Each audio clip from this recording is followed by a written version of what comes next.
मणिकूट का रहस्य। उत्तराखंड की हिमालयी वादियों के बीच बर्फ से ढकी चोटियों और देवदार के पेड़ों के साए में बसा एक छोटा सा गांव था, मणिकूट। इस गांव में कुछ अनोखा था। न सिर्फ इसकी प्राकृतिक सुंदरता, बल्कि इसका डरावना इतिहास।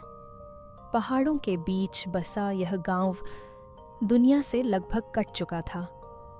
मोबाइल सिग्नल नहीं आते, बिजली की गाय अक्सर गुल रहती और शाम ढलते ही गांव सन्नाटे में डूब जाता।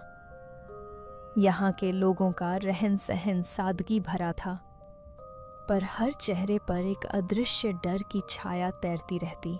गांव के ठीक उत्तर दिशा में एक विशाल, ऊंचा और काले पत्थरों से बना पहाड़ था।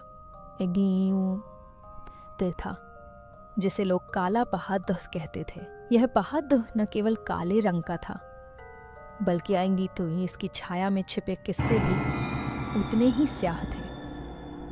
गांव में सदियों से एक दास्तान चली आ रही थी। जो भी उस काले पहाड़ की सीमा लांघता है, वो लौटकर कभी नहीं आता।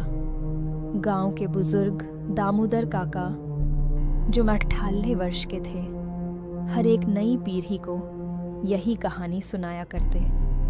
कई साल पहले काले पहाड़ के नीचे एक तांत्रिक आया था।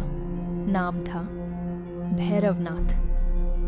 वो अमृता की खोज में था। उसने वहां तप किया, बलिदान दिए, और फिर एक दिन गांव वालों ने उसके रिचुअल्स को रोकने की कोशिश की। तब उसने गांव को शाप दे दिया, तुम सब मेरे साधना में बाधा बने हो। अब ये जगह की जगह कभी चैन नहीं देखेगी। हर पीढ़ी में एक बलिदान लिया जाएगा, और तभी से हर तीसरे वर्ष कोई न कोई गांव से गायब हो जाता है, बिना कोई निशान छोड़े। बच्चों को बचपन से सिखाया जाता था कि पहाड़ की ओर नहीं जाना है। हर घर में सूर्यास्त से पहले दरवाजे बंद हो जाते थे। लोग मंदिरों में दिया जलाते और भगवान से दुआ करते, आज की रात टल जाए। एक दिन गांव में एक जीप घुसती है, धूल उड़ती है और सबकी नजरें उस पर टिक जाती हैं। उसमें से उतरता है एक 30 साल का नौजवान, कैमरा, ट्राइपॉड और बैग से लैस। नाम रघु अवस्थी। पेशा यूट्यूबर और डॉक्यूमेंट्री मेकर। मकसद भारत के रहस्यमयी गांवों और अंधविश्वासों की असलियत उजागर करना। उसने गांव में लोगों से बात करना शुरू किया। पहले लोग चुप रहे, फिर धीरे धीरे कुछ ने अपने डर साझा किए। रघु को सब कुछ एक स्टोरी लगता था। उसके लिए ये बस एक वीडियो था जो वायरल हो सकती थी। लेकिन रघु नहीं जानता था कि जिस कहानी को वो कैमरे में कैद करना चाहता है, वो अब उसे कैद करने वाली है। गांव का एकमात्र मंदिर था, महाकालेश्वर मंदिर, और वहां के पुजारी थे त्रिपाठी बाबा, जो भूत प्रेत, तंत्र और ज्योतिष विद्या में निपुण माने जाते थे। रघु ने उनसे इंटरव्यू लेना चाहा। त्रिपाठी बाबा पहले चुप रहे, फिर गहरी आवाज में बोले, तुम जिस पहाड़ की अडात की फिल्म बनाना चाहते हो बेटा, वो सिर्फ पत्थर नहीं है।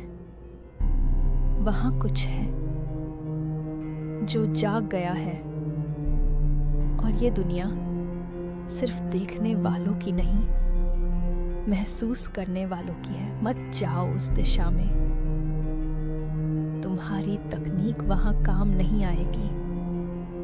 तुम्हारी श्रद्धा ही ढाल बनेगी। रघु ने हंसते हुए सिर हिलाया। बाबा, आज के ज़माने में भूत वूत नहीं होते।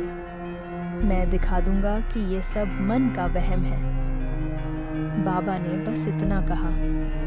तो फिर तैयार रहो, क्योंकि तुमने अब उसे जगा दिया है। उसी रात गांव में पहली बार 15 साल बाद एक घटना घटी। विनोद, गांव का 13 वर्षीय लद्दका, जो रघु के साथ घूमने गया था, वो वापस नहीं लौटा। रघु का कैमरा टूटा हुआ मिला और कैमरे की आखिरी रिकॉर्डिंग में जो था वो सबकी रूह कंपा देने वाला था। एक काली आकृति, लाल आंखें और पीछे गूंजती आवाज। अब बलिदान शुरू हुआ है।